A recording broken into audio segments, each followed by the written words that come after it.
ಮೊದಲು ನಮ್ಮ ಮನಸ್ಸಲ್ಲಿ ಸೃಷ್ಟಿಯಾಯಿತು. ಈ ಭೂಮಿ ಮೇಲೆ ಮನುಷ್ಯ ಏನೆಲ್ಲ ನಿರ್ಮಾಣ ಮಾಡಿದಾನೋ ಮೊದಲು ಅದು ಮನಸ್ಸಲ್ಲಿ ರೂಪ ಪಡೀತು.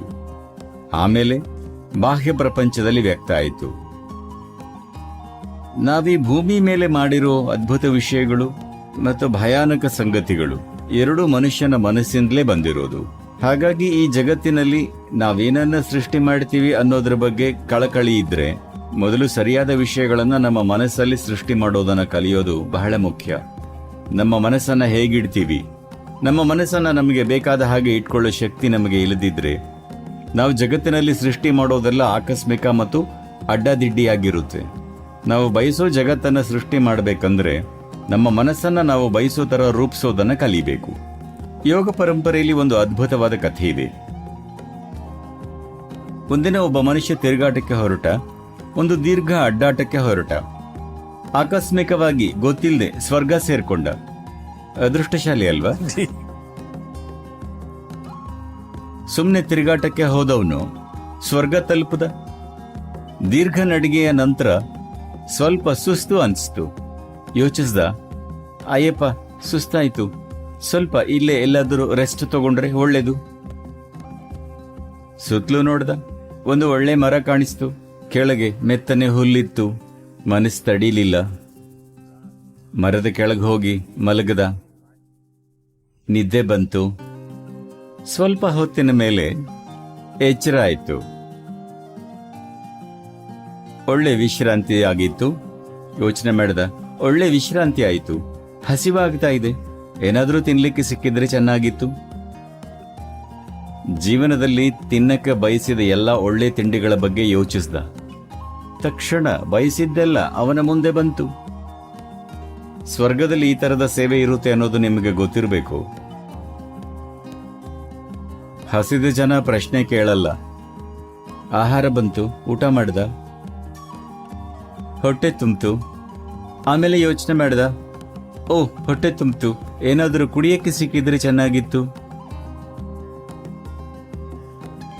ಕುಡಿಬೇಕು ಅಂದ್ಕೊಂಡಂಥ ಎಲ್ಲ ಒಳ್ಳೆ ಪೇಯಗಳ ಬಗ್ಗೆ ಯೋಚನೆ ಮಾಡ್ದ ಮತ್ತು ಅವೆಲ್ಲವನು ಮುಂದೆ ಪ್ರತ್ಯಕ್ಷ ಆದವು. ಕುಡಿಯೋ ಜನನೂ ಪ್ರಶ್ನೆ ಕೇಳಲ್ಲ, ಹಾಗಾಗಿ ಎಲ್ಲಾನು ಕುಡ್ದ.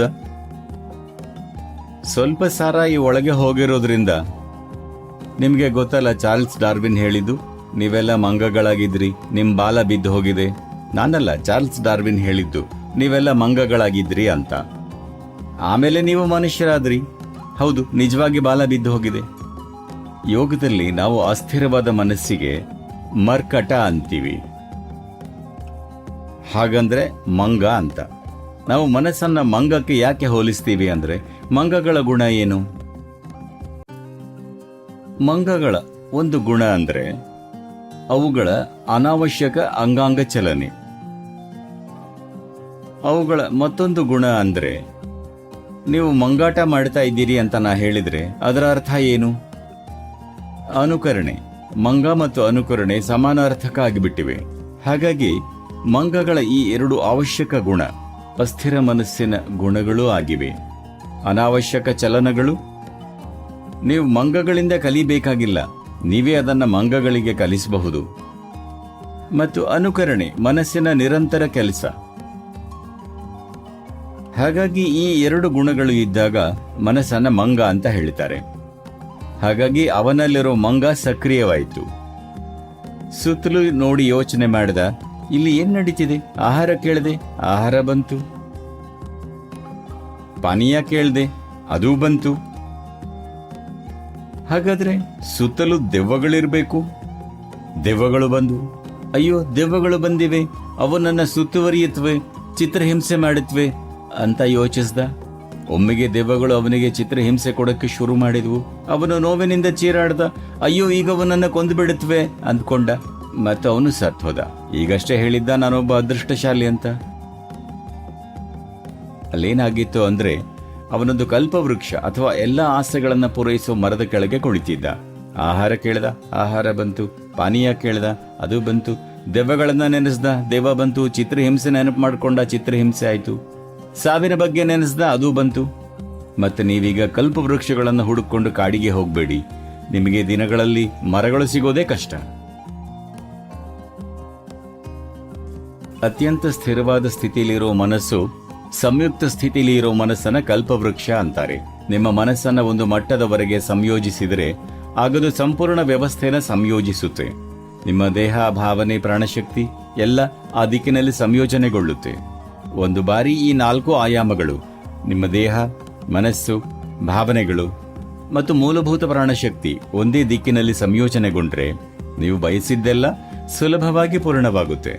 ನಿಮ್ಮ ಕಿರುಬೆರಳನ್ನ ಎತ್ತೋ ಅವಶ್ಯಕತೆ ಕೂಡ ಬರಲ್ಲ. ಚಟುವಟಿಕೆಯಿಂದ ಅದಕ್ಕೆ ಸ್ವಲ್ಪ ಸಹಾಯ ಮಾಡಬಹುದು, ಆದರೆ ಯಾವುದೇ ಚಟುವಟಿಕೆಯ ಸಹಾಯ ಇಲ್ಲದೇ ಇದ್ರೂ ನಿಮಗೆ ಬೇಕಾದ್ದನ್ನ ಸಾಕಾರ ಮಾಡಬಹುದು. ನೀವೀ 4 ಆಯಾಮಗಳನ್ನು ಒಂದೇ ದಿಕ್ಕಿನಲ್ಲಿ ಸಂಯೋಜಿಸಿದಾಗ ಮತ್ತದನ್ನ ಒಂದೇ ದಿಕ್ಕಿನಲ್ಲಿ ಅಚಲವಾಗಿ ನಿರ್ದಿಷ್ಟ ಸಮಯದವರೆಗೆ ಇಟ್ಟಾಗ